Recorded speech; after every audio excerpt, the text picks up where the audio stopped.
Here is your overview of the English A Literature Diploma program.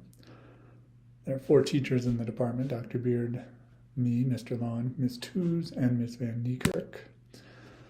In general, the overarching differences between the 2 courses is that in HL you study more texts and you have more comparative writing pieces. HL students are required to read at least 13 different authors over the 2 years, while standard level students must read at least 9 authors. In both, you're required to read a minimum of works originally written in English, and therefore a certain number of works not originally written in English. In 11th grade, both higher level and standard level have an IB assessment. It is the individual oral. That's when you come in on a weekend and you present one-on-one with the teacher, an oral presentation analyzing 2 of the works you've studied thus far in 11th grade. One work has to be written in English, the other one was not originally written in English. It's a 10-minute presentation, and then you have a few minutes of question and answer with your teacher.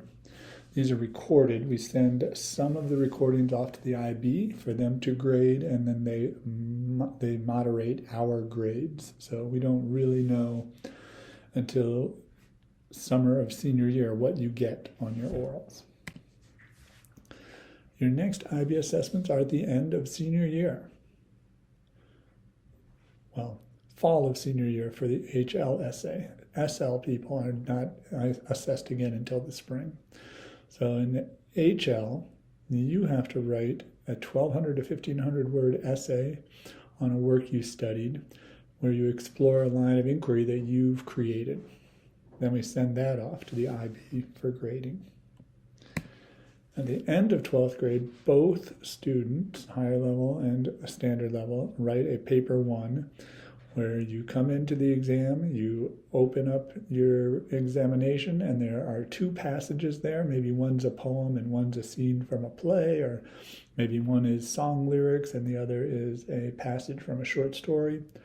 In standard level, you choose one of those and you write an analysis of it in response to a prompt that is at the end of the passage that the IB provides you. You have to do that in 1 hour and 15 minutes. Standard level, higher level students have to write an analysis of both things. They don't get to choose between the 2. Then a few days later, you have paper 2, where both higher level and standard level have to do the same thing. You have 1 hour and 45 minutes to compare and contrast 2 of the authors you've studied during 11th and 12th grade. They cannot be the authors that you've used on the other IB assessments. So standard level, you can't use the same book or the same work from your oral. Higher level, you can't either, and you also can't use the work that you used for your higher level essay.